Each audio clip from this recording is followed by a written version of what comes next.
Hello student, good morning. आज हम लोग बोली के बारे में समझेंगे। जैसा तुम देख रहे हो, फर्स्ट चैप्टर ही रिवीजन में हम लोग पढ़ रहे हैं। बोली किसे कहते हैं, ध्यान से देखना। भाषा का क्षेत्रीय रूप बोली कहलाता है। बोली किसे कहते हैं?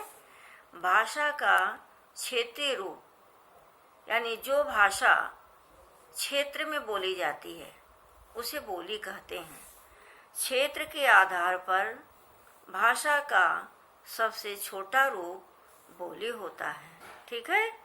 एक क्षेत्र के बहुत से लोगों की भाषा को स्थानीय बोली कहा जाता है।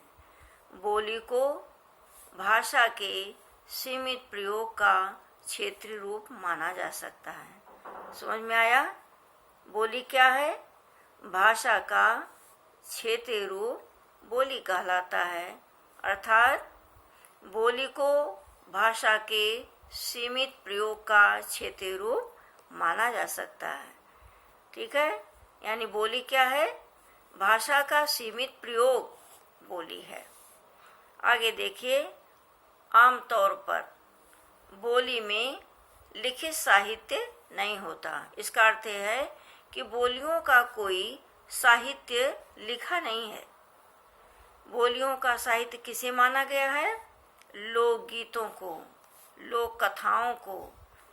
लोकगीतों, जिस क्षेत्र में जिसका लोकगीत होता है, जहाँ की लोक कथाएं होती हैं, उसी को बोलियों का साहित्य मानते हैं।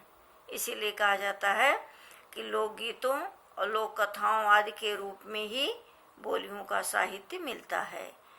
एक से अधिक बोलियों को मिलाकर उपभाषा बनती है। अब हम जानेंगे उपभाषा क्या है। एक से अधिक बोलियों को मिलाकर उपभाषा बनती है। ठीक है। इसको इस उदाहरण से हम समझ सकते हैं। जैसे एक भाषा क्षेत्र में कई बोलियां होती हैं। एक भाषा की कई बोलियां होती हैं। जैसे देखो, हिंदी क्षेत्र में खड़ी बोली, ब्रज, अवधी आदि बोलियां हैं। और एक बोली में कई उपबोलियां भी होती हैं। समझ में आया? अब देखो इसमें क्या दिया है। जैसे बुंदेली बोली के अंतर्गत क्या क्या आता है? एक बोली में कई उपबोलियां भी हैं। बुंदेली बोली के अंतर्गत लोघांती, राठौर, पंवारी आदि अनेक उपबोलियां हैं। समझ में आया? तो देखो, बोली किसे कहते हैं? भाषा का क्षेत्रीय रूप बोली कहलाता है। ठीक है। बोली को भाषा के सीमित प्रयोग का क्षेत्रीय रूप माना जाता है। समझ में आया? बोली में लिखित साहित्य नहीं होता। क्षेत्र का ही जो लोकगीत है, लोक कथा है, वही बोलियों का साहित्य के रूप में जानते हैं। एक से अधिक बोलियों को मिलाकर क्या बनती है? उपभाषा बनती है। ठीक है। एक से अधिक बोलियों को मिलाकर उपभाषा बनती है। जैसे दिखाई दिया, हिंदी क्षेत्र में खड़ी बोली है, ब्रज है, अवधी है, ये सब है। और एक बोली में कई उपबोलियां भी हैं। जैसे तुम अभी देखा तुम लोगों ने, बुंदेली के अंतर्गत क्या क्या आता है? लोघांती, राठौर, पंवारी आदि अनेक उपबोलियां हैं। अब आगे देखते हैं। जब एक सीमित क्षेत्र में भाषा के अनेक स्थानीय रूप विकसित हो जाते हैं तो उसे बोली कहते हैं। ये है बोली की परिभाषा। जब एक सीमित क्षेत्र में भाषा के अनेक स्थानीय रूप विकसित हो जाते हैं तो उसे बोली कहा जाता है।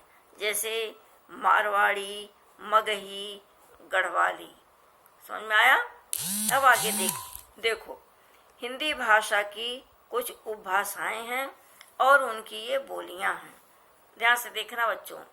जैसे है पश्चिमी हिंदी। पश्चिमी हिंदी के अंतर्गत क्या क्या है? हरियाणवी, बुंदेली, कन्नौजी, खड़ी बोली। पहाड़ी हिंदी, कुमाऊनी, गढ़वाली, मड़ियाली, ये पहाड़ी हिंदी के अंतर्गत आता है। राजस्थानी के में क्या है, क्या क्या आता है, ये हिंदी की उपभाषा है। पश्चिमी हिंदी, पहाड़ी हिंदी, राजस्थानी में क्या आता है, जयपुर में जो बोला जाता है, मालवा में जो बोला जाता है, तो जयपुरी, मालवी, मेवाती। पूर्वी हिंदी के अंतर्गत के कौन कौन सी बोलियां आती हैं, पूर्वी हिंदी, अवधी, बघेली, छत्तीसगढ़ी। बिहारी हिंदी में क्या आता है, भोजपुरी, मैथिली, मगही। समझ में आया? हिंदी भाषा की ये कुछ उपभाषाएं दी हुई हैं, जिसके अंतर्गत इन बोलियों का वर्णन आता है। अब आगे हम देखेंगे कि भाषा और बोली में क्या अंतर है। ठीक है, चलो देखते हैं भाषा और बोली में अंतर। भाषा और बोली में बहुत सूक्ष्म अंतर होता है, और वह अंतर तात्विक न होकर, यानी व्याकरण वाला आधार न होकर, ये व्यवहारिक रूप से दिखता है, जो इस प्रकार है। भाषा और बोली में बहुत सूक्ष्म अंतर होता है, जो व्याकरण की दृष्टि से नहीं बल्कि व्यवहारिक दृष्टि से दिखाई देता है। जैसे बोलियां किसी एक भाषा का अंग होती हैं, बोलियां किसी एक भाषा से जुड़ी होती हैं। ठीक है। दूसरा है, भाषा का क्षेत्र विस्तृत होता है, भाषा का क्षेत्र विस्तृत होता है, किंतु बोली का क्षेत्र सीमित होता है, जैसा हम लोगों ने आगे पढ़ा। तीसरा है, साहित्य रचना में भाषा का प्रयोग किया जाता है, जबकि बोली का प्रयोग बोलचाल के लिए होता है। भाषा का व्याकरण होता है, बोली का व्याकरण नहीं होता है। एक बार फिर से देखिए, भाषा और बोली में क्या अंतर है। बोलियां किसी एक भाषा का अंग होती हैं, अर्थात बोलियां एक भाषा से जुड़ी होती हैं। भाषा का क्षेत्र विस्तृत होता है, अर्थात भाषा का क्षेत्र विस्तार होता है, किंतु बोली का क्षेत्र सीमित होता है। साहित्य रचना में भाषा का प्रयोग किया जाता है। भाषा का प्रयोग कहाँ करते हैं, साहित्य रचना में करते हैं, जबकि बोली का प्रयोग बोलचाल के लिए होता है। ठीक है। भाषा का व्याकरण होता है, परंतु बोली का कोई व्याकरण नहीं होता। आया समझ में? अब देखो बच्चों, आज जो हम तुम लोगों को समझाए हैं, उससे संबंधित कुछ हम तुम्हें प्रश्न दे रहे हैं। ध्यान से समझना मेरी बात को। और सभी लोगों को जो ये प्रश्न दिए जा रहे हैं, सभी बच्चों को इसका उत्तर लिखना अनिवार्य है और हमें दिखाना है। ठीक है। तो आज का जो हमने टॉपिक पढ़ा उससे संबंधित क्वेश्चन है, इसको देख लेना। सबसे पहला क्वेश्चन है, बोली किसे कहते हैं।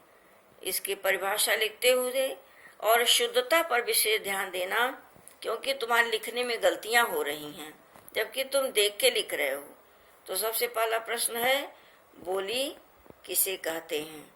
ठीक है। दूसरा प्रश्न है, उपभाषा क्या है। उपभाषा किसे कहते हैं, इसके बारे में तुम्हें बताना है।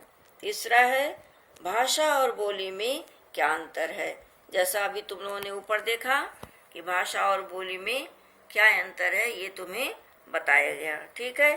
फिर से ध्यान से देखो, बोली किसे कहते हैं, इसकी परिभाषा बहुत सुंदर ढंग से लिखना, शुद्धता पर ध्यान देना।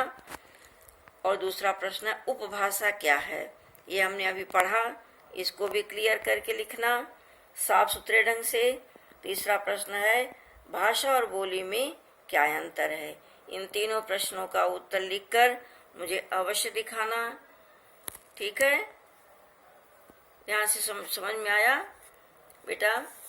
जो कुछ भी तुम्हें समझाया जाता है उसे ध्यान से सुना करो, समझा करो, और अपनी क्लास वर्क की कॉपी पर जो प्रश्न दिए जा रहे हैं उसके उत्तर लिखना और हमें दिखाना। कल हम लोग नए टॉपिक के साथ फिर मिलेंगे। Thank you student.